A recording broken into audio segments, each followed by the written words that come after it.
कक्षा 6 विज्ञान पौधों को जानिए। पौधों को कल हमने पढ़ा था कि कैसे पौधे होते हैं, छोटे बड़े और कुछ ज़मीन में बिछे हुए।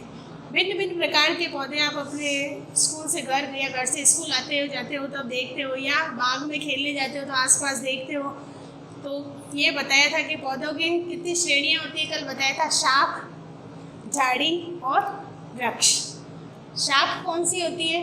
जिसका तना लचीला होता है, जो आसानी से जिसका तना मुड़ जाता है, और ये या तो आपके बराबर के होते हैं या आपसे छोटे होते हैं, तो वे पौधे क्या कहलाते हैं? शाख कहलाते हैं। उसके बाद में झाड़ी, जो तना जिसका तना भूमि के से थोड़ी से ऊपर से ही शुरू हो जाता है, वो क्या कहलाती है? झाड़ियाँ कहलाती है।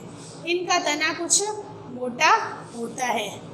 उसके बाद में तीसरे नंबर पर आता है वृक्ष। वृक्ष बड़े होते हैं, जिनका तना अत्यंत कठोर होता है और जो अधिक मोटा, जिसका तना अधिक मोटा होता है, और यह होते भी बहुत बड़े हैं, आपसे बहुत ज़्यादा ऊंचे होते हैं, तो वो क्या कहलाते हैं? वृक्ष कहलाते हैं। अब हम उसके बाद में आगे आज पढ़ेंगे। ये तो हो गए पेड़ पौधे। कुछ लताएं भी होती हैं, आपने देखा होगा, जिनकी क्या तना एकदम धागे के समान ऐसे पतला होता है। कैसा होता है? धागे के समान पतला होता है। ये ना तो ऊपर, ये अपने तने के ऊपर सहारे खड़े भी नहीं हो सकते हैं, ये सिर्फ नीचे ज़मीन में ही बिछी हुई रहती हैं।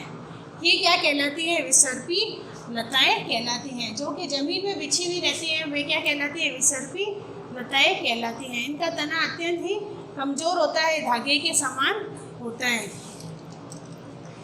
ये भूमि पे फैली हुई रहती है। जैसे तुमने देखा होगा तरबूज और मतीरे की बेल, हम कई बार कहते हैं ये बेल है किसकी? तरबूज की और मतीरे की, जो कि नीचे आगे बढ़ती जाती है, पूरी भूमि पे फैली हुई होती हैं। वे क्या कहलाती हैं? विसर्पी लताएं कहलाती हैं।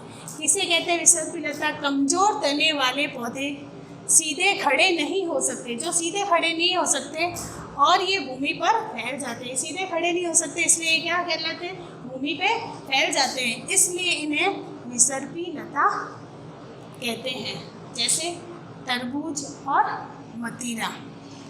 दूसरा है आरोही पौधे। आरोही मतलब दूसरों के ऊपर आश्रित, दूसरों के ऊपर रहते हैं ये। इनकी भी तना होता है जो कमज़ोर होता है। तो ये क्या होता है? अपनी जगह अपने आप ढूंढ लेते हैं। कोई या तो पास में पौधा उग रहा होता है उसके ऊपर चढ़ जाते हैं, या फिर हम रस्सी की सहायता से इनको सीधा खड़ा कर देते हो भी ये ऊपर चढ़ जाते हैं, परंतु ये अपने स्वयं तने की सहायता से ऊपर नहीं चढ़ सकते, ना ही भूमि पे खड़े रह सकते हैं। इन्हें क्या कहते हैं? आरोही लताएं कहते हैं, या आरोही पौधे कहते हैं।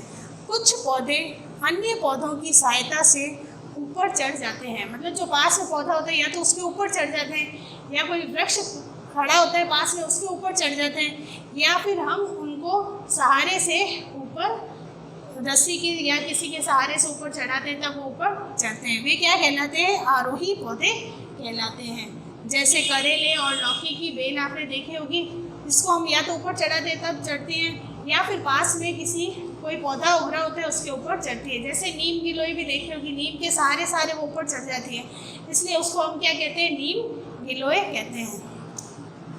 अब है तना। तने का क्या कार्य है? तने का कार्य हम एक प्रयोग से समझेंगे। हम एक गिलास लेंगे, गिलास के अंदर आधा उसको पानी से भर देंगे, उसके अंदर लाल इंक डाल देंगे या लाल रंग की कुछ बूंदें डाल देंगे, जिससे पानी का रंग लाल हो जाए। उसके अंदर शाख का कोई तना आसानी से जो टूट जाते हैं, उनको हम तोड़ करके इसके अंदर डालेंगे।